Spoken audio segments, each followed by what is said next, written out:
Sí, Gastón, ¿qué tal? La salmonelosis es una enfermedad transmitida por los alimentos que se adquiere por consumo de alimentos contaminados, ¿sí? Sí. Hay alimentos que van a ser de mayor riesgo, como por ejemplo los derivados de aves, pero que es importante, nosotros como desde el SUNIBRON, que es la Superioridad Bromatológica Provincial, que es un ente de control, lo que siempre estuvimos acompañando a la población en los controles de los alimentos que se comercializan en la provincia, ¿sí?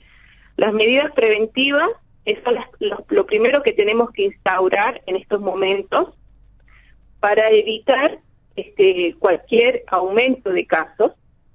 Las medidas preventivas buscan evitar que este patógeno, que es una bacteria, llegue a los alimentos, o también minimizar y controlar la proliferación y los casos de contaminación cruzada. Entonces, permíteme aconsejar en primer medida a la población es instaurar medidas de higiene, ¿sí? Desde donde ustedes estén, nosotros desde la casa, como padres de hogar, los que están en un trabajo, en elaboración de alimentos, en todo ámbito, la higiene tiene que ser instaurada en forma inmediata. O sea, así como cuando llegó el COVID y teníamos que hacer el lavado de manos, no tenemos que bajar los brazos y seguir manteniendo esa higiene que lo habíamos instaurado.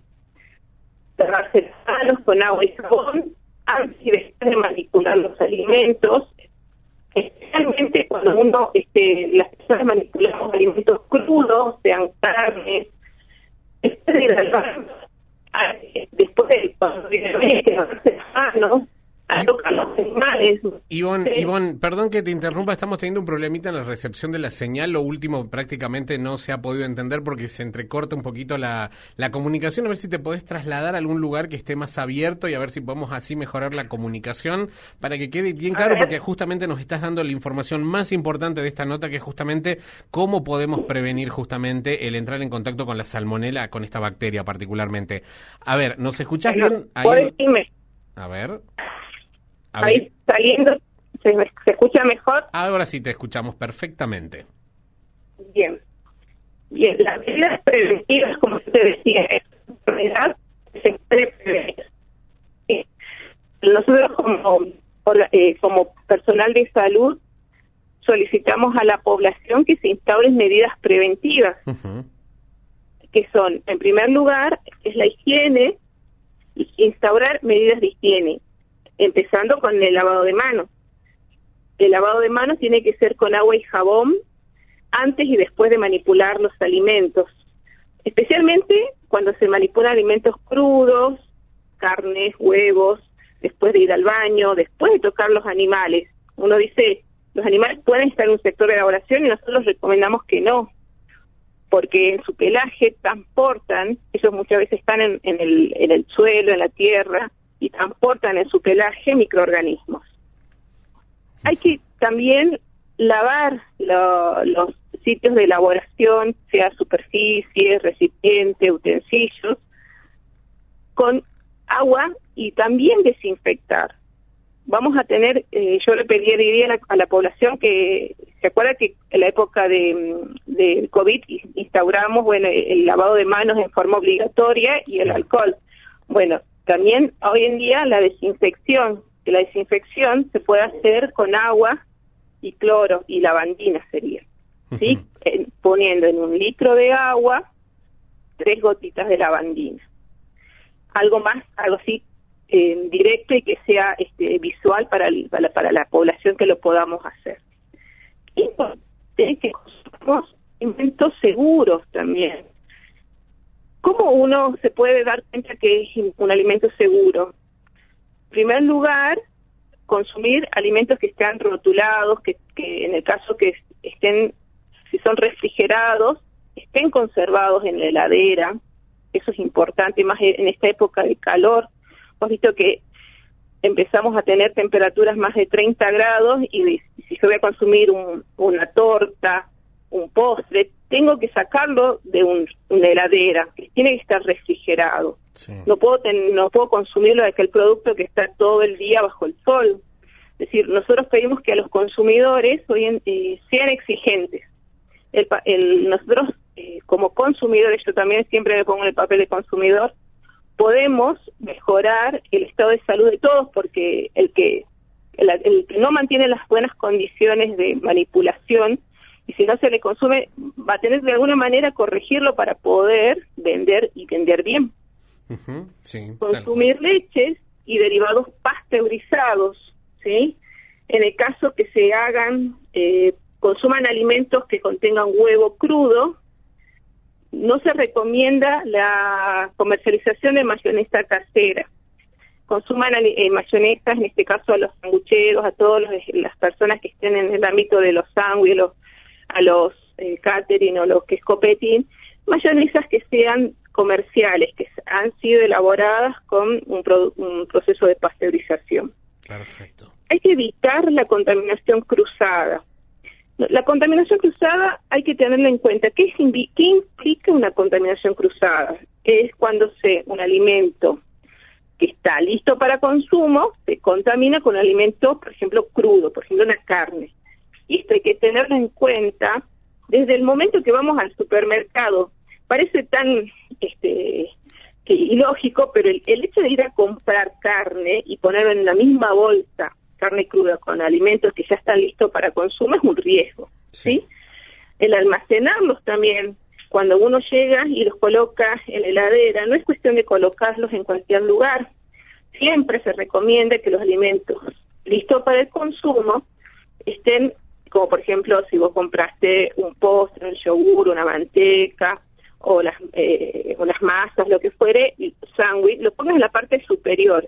Y en la parte inferior, el recipiente con tapas, las carnes, todo lo que ustedes vayan a ocupar, y tiene que estar refrigerado, ¿sí? Sí. Eso es importante, la recomendación para todos. Otra recomendación también está bueno, a veces uno dice lavar las carnes antes de cocinar, y no se recomienda.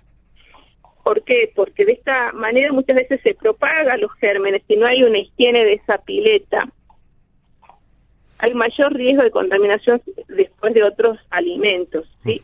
Solo la cocción va a destruir las bacterias. En este caso, la bacteria, la salmonela, es una bacteria que se destruye con calor. Entonces, esa es la primera medida preventiva, cocinar completamente todos los alimentos. ¿Y cómo sabemos que estamos cocinando completamente los alimentos? Por ejemplo, si ustedes compran una carne roja, una carne de vaca, al cortarla, no tiene que haber jugos rojos. En el caso de las carnes de ave, al cortarlas igual después de la cocción, no tiene que haber jugos rosados, ¿sí? Cocinar completamente los alimentos, y en el caso que estén cocinados, no dejarlos, hoy en día con estas temperaturas altas, más de 1 hora a temperatura ambiente. Muchas veces a nosotros nos pasa desde el laboratorio hacer las recomendaciones de que si van a preparar para eventos o para mayor cantidad, hacerlos y inmediatamente enfriarlos en recipientes de poca profundidad y guardarlo en la heladera, ¿sí? Perfecto. Esa es una recomendación práctica. Y al cocinarlo... Sí, perdón, dime. y hace rato cuando mencionabas, porque ahora me acabo de acordar, cuando mencionabas hasta cuando uno va al supermercado y cómo lo lleva hasta la casa, e incluso cuando uno hace el recorrido en el supermercado, porque a veces uno entra y lo primero que va a buscar es la carne, pero se pasa 1 hora y media dando vueltas por el súper y chau cadena de frío. Exacto, hay que tener un orden, empezar por los alimentos no perecederos, y cuando uno dice no perecederos, hablas de la harina, hablas del arroz, hablas de todo lo que sea seco, para que sea práctico. En segundo lugar, pueden ir a buscar lo que es verdura, y por último todo lo que es lácteos y carnes, por último, porque ya está llenote para pagar. Perfecto. ¿Sí? Bueno, y en esto que vos mencionabas de que cuando uno cocina en grandes cantidades, porque está, por ejemplo, ofreciendo un servicio, bueno, también ser muy cuidadoso de esto, ¿no? Sabemos que más de uno tiene la experiencia de haber ido a una fiesta y alguna vez haberse intoxicado, haber tenido un cuadro de gastroenteritis y demás, justamente porque no se siguen con estos controles y ustedes del Sunibron además brindan todas estas herramientas y certifican incluso alimentos y un montón de cosas porque justamente esto habla de nuestra seguridad alimentaria. Exacto. Nosotros trabajamos en conjunto, nosotros pertenecemos dentro del Ministerio de Salud. El Sunibron tiene varios laboratorios, tiene el servicio de inspectorías, tiene el servicio también de control hídrico, el de análisis de alimentos psicoquímicos. Entonces, el control de los alimentos es a nivel de todos los niveles, se podría decir, de la cadena agroalimentaria. En el Sunibron llegan los alimentos y nosotros hacemos los controles, tanto como vigilancia, como de casos de denuncia. Eso permite comunicar a la población, en el caso que hace una sospecha de denuncia de alguna enfermedad transmitida por alimentos, no solamente salmonela, a municipios, o también a la página de salud, y ahí busqué pestaña donde dice Sunibron, y dentro de Sunibron está lo que se conoce como denuncias. Hay una pestaña dentro que dice denuncias. Uh-huh. En el caso de las denuncias alimentarias, hay un formulario donde el ciudadano, el consumidor puede completarlo, y después acercarse. Nosotros estamos en Alberdi 219 para contarnos qué les pasó, qué sintomatología tuvieron, cuáles ellos creen que puede haber sido el alimento implicado y si lo tienen, mantenerlo, en el caso si es refrigerado, en la misma condición. Si está abierto, bueno, habrá que solicitar. Y si nosotros vamos o la municipalidad puede traer una muestra. Lo que es importante comunicarle a la población que nosotros recibimos de toda la provincia. Si la persona es del interior y no puede venir o no lo puede acercar, para eso trabajamos en conjunto con los municipios, que ellos también les pueden recibir las denuncias alimentarias y de ahí acercarnos, porque nosotros en el laboratorio le podemos hacer los análisis que correspondan en el caso que haya una sospecha.